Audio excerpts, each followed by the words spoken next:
ओम शांति। मैं बीके राजेश्वरी सभी आत्माओं का स्वागत करती हूँ। आज मैं आप सबको बताऊंगी कि अच्छे कर्म से अच्छा भाग्य कैसे बनेगा। देखिए, आप सबको पता है कि हम आत्माएं ये शरीर लेके कर्म करने आ रखी है। फिर हम जैसा कर्म करेंगे, अच्छा कर्म करेंगे तो अच्छा फल मिलेगा और बुरा कर्म करेंगे तो बुरा फल मिलेगा। जो बोओगे वही काटोगे, ठीक है। लेकिन जब हमें पता चल गया कि हम आत्मा है, यहाँ कर्म करने आ रखी है और ये आत्माएं बार बार जन्म लेती है और कर्म करती है, इससे कोई नहीं बच पाएगा। लेकिन हमें कर्म अच्छे करने हैं और हमें सत्य की राह पे चलना है और सच्चाई का हमें साथ देना है और सफाई अपने अंदर रखनी है हमें। देखिए, मन की सफाई रखनी है हमें अंदर। जब हमारे अंदर सच्चाई और सफाई होगी तो कर्म तो ऑटोमेटिक ही अच्छे होंगे। फिर हमें सोचना नहीं पड़ेगा, क्योंकि हमारे विचार अच्छे होंगे, हमारे विचार शुद्ध निकलेंगे, क्योंकि हमारे अंदर दूसरों के लिए शुभ कामनाएं, शुभ भावनाएं। जब हम दूसरों को शुभ कामनाएं, शुभ भावनाएं देंगे, जब भी तो हमारे अच्छे कर्म बनेंगे।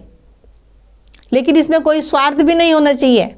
इसलिए कहती हूँ कि आत्मा का पाठ पक्का करो, क्योंकि आत्मा देखोगे तो ये रहेगा कि हम आत्माएं सब भाई भाई हैं और उस परमपिता परमात्मा के बच्चे होंगे।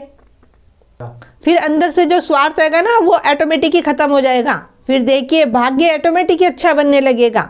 इसलिए कहती हूँ बार बार कि आत्मा का पाठ पक्का करो और सबको आत्मा देखो, क्योंकि ये सब कुछ जब ही हो सकता है जब हम सबको आत्मा देखें और खुद को आत्मा देखें और उस परमपिता परमात्मा पे हमें निश्चय हो। इसीलिए कहती हूँ कि ज्ञान ना लिया हो तो ज्ञान लीजिए, क्योंकि समय बहुत कम रह गया है। फिर बाद में पछताने से कुछ नहीं होने का। तो इसीलिए कहती हूँ पासी ब्रह्म कुमारी के सेंटर पे जाओ और 7 दिन का कोर्स करो, अपने भाग्य का सितारा चमकाओ और भी सबको ज्ञान बताओ जो वो भी अपना भाग्य का सितारा चमकाएं। देखिए, अगर हम आज किसी को दुख देते हैं, किसी को कठोर वचन बोलते हैं, किसी के साथ हम कुछ गलत व्यवहार करते हैं, तो वो फिर लौट के आएगा दोबारा, क्योंकि जैसा हम दूसरों को देंगे वही हमारे पास लौट के आता है।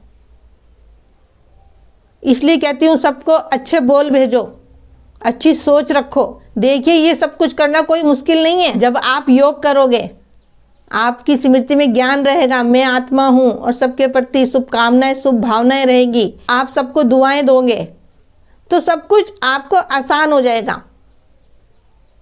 मैं हर एक वीडियो में कहती हूँ कोई 2-4 दिन की खेल नहीं है ये। इसके लिए आपको प्रैक्टिस करनी है और धैर्य रखना है और उस परमपिता परमात्मा पे आपको निश्चय रखना है और जो बाबा की श्रीमत है उसको आपको फॉलो करना है। देखिए, जब आप अपने को आत्मा समझ उस परमात्मा को अपने साथ रखोगे तो आपसे कोई गलत कर्म होने का ही नहीं, क्योंकि आपकी स्मृति में ये रहेगा कि हाँ, बाबा मेरे साथ है और मेरे साथ सब कुछ बहुत अच्छा होगा। जब मेरे साथ सब कुछ अच्छा होगा तो सबके साथ बहुत कुछ अच्छा होगा।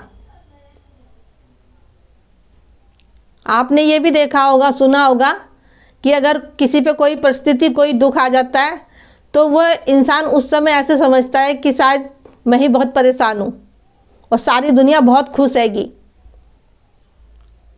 कहते हैं ना कि आप दुखी तो संसार दुखी, आप सुखी तो संसार सुखी।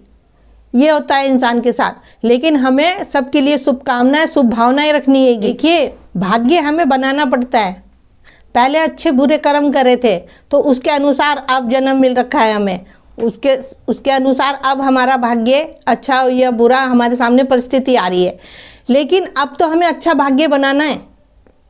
अगर हम फिर कुछ गलत काम करेंगे, किसी के बारे में अच्छा नहीं सोचेंगे, किसी आत्मा का हम दिल दुखाएंगे, तो कैसे हमारा भाग्य बनेगा। तो उसके लिए तो हमें अच्छे कर्म करने पड़ेंगे ना, और वो भी निस्वार्थ। जब हम निस्वार्थ सबकी सेवा करेंगे, सबके लिए अच्छा सोचेंगे, अच्छा मुख से बोलेंगे, जब भी तो कहते हैं कम बोलो, मीठा बोलो, धीरे बोलो। और देखो, किसी बात की चिंता मत करो, बस सबके लिए आपको शुभकामनाएं और शुभ भावनाएं रखनी हैगी। हमें किसी आत्मा का दिल नहीं दुखाना, भले वह आत्मा हमें कितना भी गलत कहे, कितना भी कठोर वचन बोले, लेकिन हमें हमारे अंदर से, हमारे दिल से उस आत्मा के प्रति शुभकामनाएं, शुभ भावनाएं निकले बस, क्योंकि वो सब आत्माएं उस परम पिता परमात्मा के बच्चे हैं और हम सब आपस में भाई भाई हैं। ये तो एक ड्रामा है जो हम आत्माएं अपने कर्मों के अनुसार इस ड्रामा में पार्ट बजाने आती है। और ड्रामा तो ऐसे ही चलता रहता है, इसलिए कहती हूँ कि अच्छे कर्म करो, जब फिर ये शरीर छोड़ के जाएंगे तो कोई अच्छे घर में जन्म लेंगे। तो मैं तो यही कहूँगी आप सबको कि अच्छे कर्म करोगे तो अच्छा भाग्य बनेगा, और उसके लिए आप योग करो और उस परमपिता परमात्मा को अपने साथ रखो। और जितना योग में बाबा से बातें करोगे, सब आत्माओं के प्रति शुभकामनाएं, शुभ भावनाएं रखोगे, अच्छे विचार रखोगे, तो ऑटोमेटिकली आपका भाग्य अच्छा बनेगा। तो मेरा आज की वीडियो बनाने का यही उद्देश्य है कि श्रेष्ठ कर्म से श्रेष्ठ भाग्य कैसे बनेगा। तो ठीक है, फिर चलती हूँ, कल फिर मिलूंगी कोई नई वीडियो के साथ। जब तक के लिए ओम शांति, ओम शांति।